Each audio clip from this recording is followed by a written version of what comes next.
Tonight, we sit down to have a conversation with Brittany McLamb from up around the Nashville area on the 9 o'clock news local edition here on Rock 93.7. Brittany, how long have you been making music? Well, probably I've been singing since about fourth grade. So professionally, 9 years. So you've been doing the whole music thing for the last 9 years. What kind of music do you make? Country, contemporary country.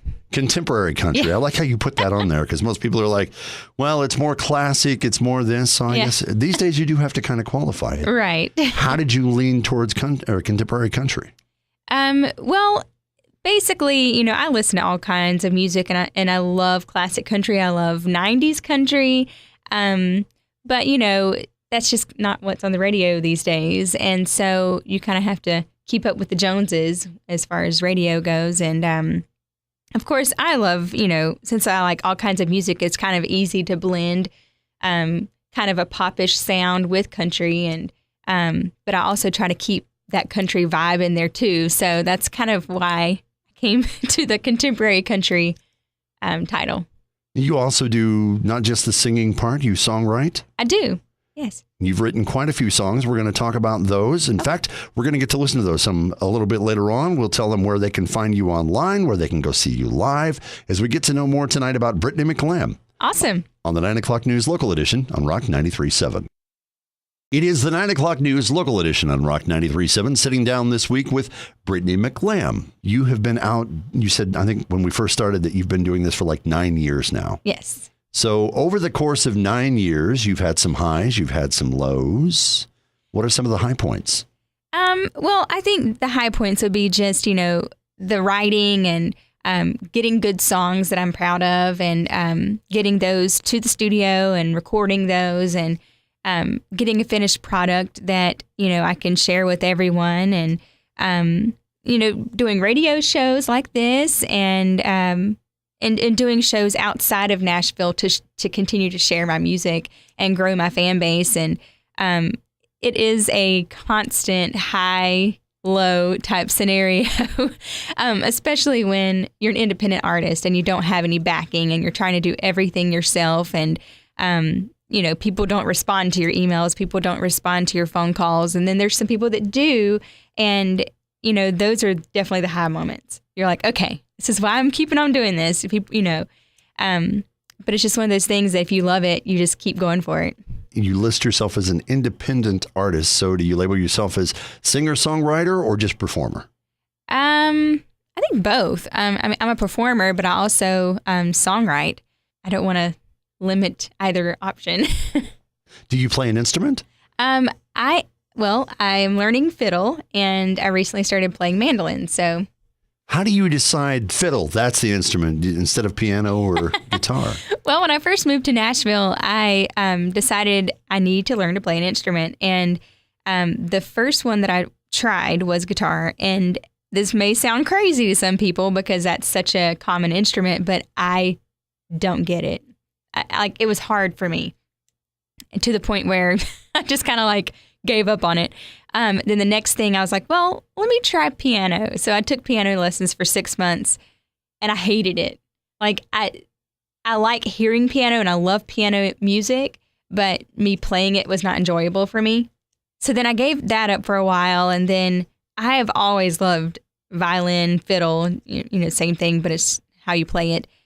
I did a random Google search one day and I was like, I wonder if there are any fiddle teachers in Nashville that take adults. And I came across a name and I was like, oh, okay. Well, I'll just, shoot this person an email. And the name was Deanie Richardson. And I thought it was a guy because of Deanie, Right. And they wrote back and said, yeah, do you have a fiddle that you can practice with? And I was like, actually, I do. Then I was like, wait, maybe I should see who this person is. So I Googled the name and I was like, whoa.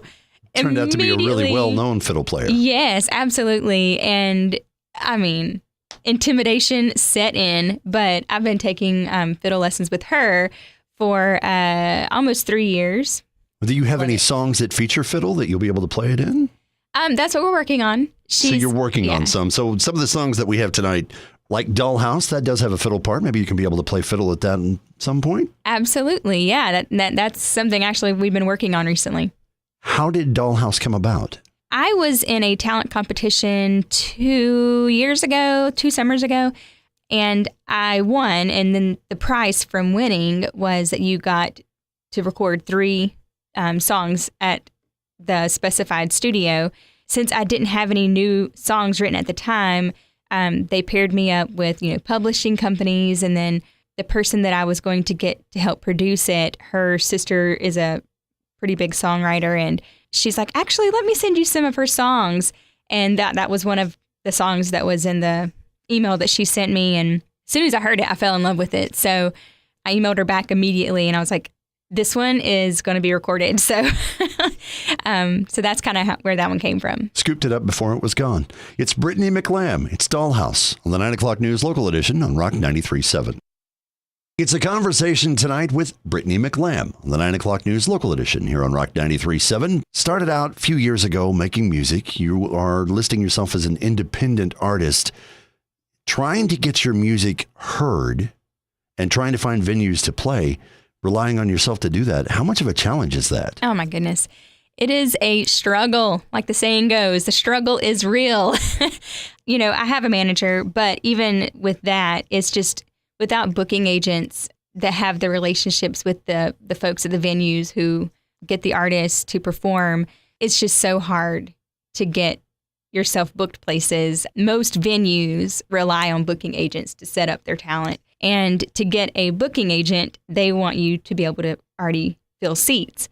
Well, it's a double-edged sword because if you're a new up-and-coming artist who's trying to build their fan base, you're not going to have that huge, number of people to fill the seats. So that's why you need the booking agent to play shows to get that audience, and then you'll fill seats. But they see it differently. So it's just really hard. Do you have a package you shop or? Somewhat. With the digital things these days, a lot of the stuff is online. So I do have like an online EPK kind of thing that my manager will send out to different places.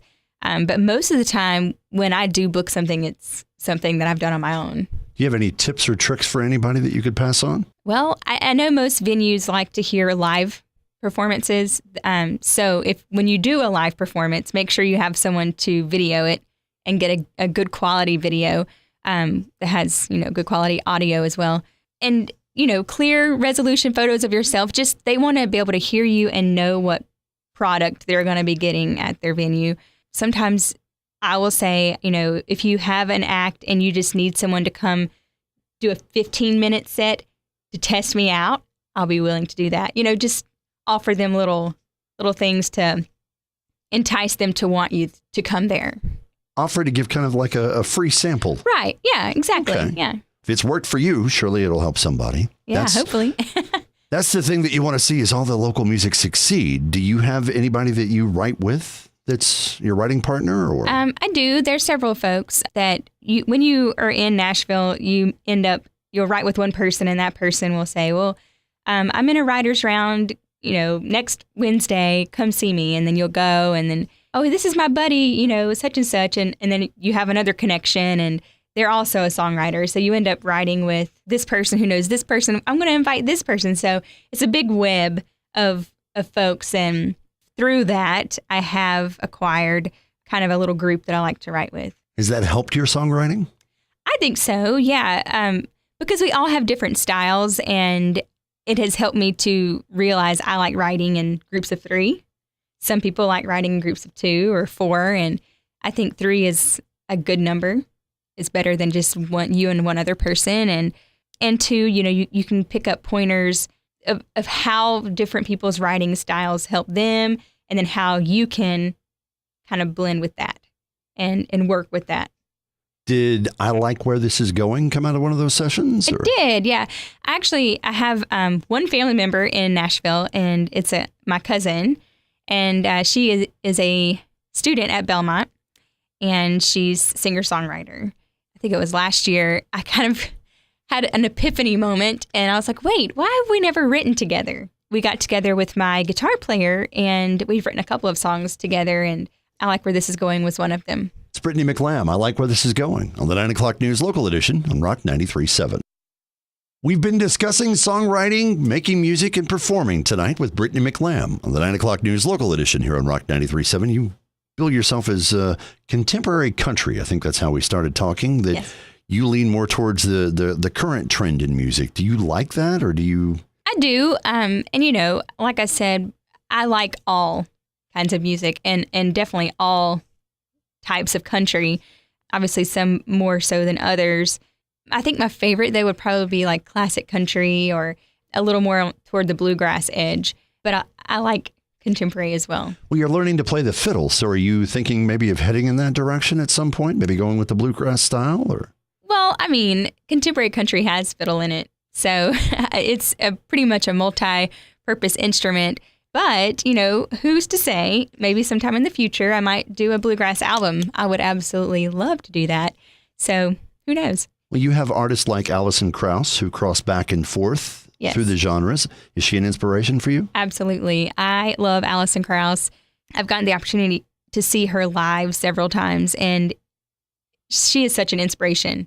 And just her vocal ability and control and her fiddling skills are just incomparable.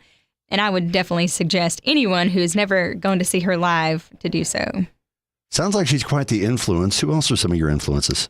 When I was younger, I was really into all the power vocalists. So Martina is obviously right up there too. I love Rhonda Vincent. I listen to a lot of Whitney Houston and Celine Dion. Of course, I can't sing anywhere near what they do. That is a tricky range. Yeah, but the powerhouse vocalists are definitely what made me love singing. So do you write your songs in the mind that you want to do more power vocals, or do you, if it works out that way, it works out that way? Right. If it works out that way, then great. Sometimes we try to do that, but it'll end up going a different direction, and I don't try to change that. I just let whatever happen. I even though I love doing powerhouse vocals and ballad type songs, I realize that not everyone loves to listen to that all the time. So I try to give it a good mix of kind of mid-range singing as well. You've been up on stage and performed quite a few times. What's the farthest you traveled to perform? I haven't been that far just yet. Probably thus far, my home state. That's as far east as I've been, which is about an hour from the East Coast. Where would you like your music to take you? Everywhere. Everywhere. Yeah. Who Grab doesn't? the bus, we're going. Yes. Get your bags, get your instruments. No. Well, I mean, I want to play obviously all over the United States, but at some point I'd also love to have an international tour. Is there one venue that you're like, that is the place? If I ever get there, I've made it. Well, I think a lot of artists, they kind of aim for Red Rocks in Colorado, and because it's just so beautiful. So that would be kind of like you made it to the big time, I guess, if you were to play there. That's a pretty nice choice. And when you get there, you can do Drop That Hoe. That's another song that you've written. Where does that come from? Is that it starts out talking about Grandpa being down at the end of the garden, and That's another song that I got from the same songwriter of Dollhouse. It was in that group of songs that was sent to me. And when I heard it, what drew me to the song is kind of like the double meaning. I love interesting songs, and this one definitely is interesting and has a story behind it. So definitely has the double meaning to it. Yeah. It's Drop That Hoe. It's Brittany McLamb on the 9 o'clock news local edition on Rock 93.7. Tonight, we've been talking with Brittany McLamb on the 9 o'clock news local edition here on Rock 93.7. You have got some songs together. I think we talked earlier about you've got at least 3 produced. How many do you have fully produced? let's see. I have my EP, which is a 7-song EP from 2013. It's on iTunes. And then I have the Drop That Hoe and Dollhouse on iTunes. And then my latest single, I Like Where This Is Going. They can find all those up on iTunes. Simplest way to go. Do you have a website they can go to? Yep, I sure do. It is www.brittnymclamb.com. And, you know, there's samples of the songs that you can listen to on there. And then there's links that will take you to the iTunes webpage, which obviously you can listen to samples there as well and purchase the songs.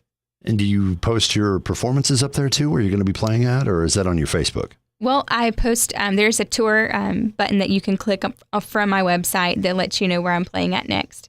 But that can also be found on my Instagram or my Facebook page.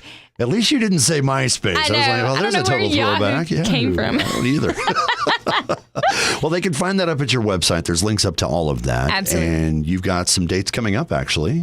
Yeah, I have one this coming weekend. All right. Well, get out and see her when you get a chance. Thank you for talking with us tonight. Yeah, absolutely. Thank you for having me. It's been a conversation with Brittany McLamb on the 9 o'clock news local edition on Rock 93.7.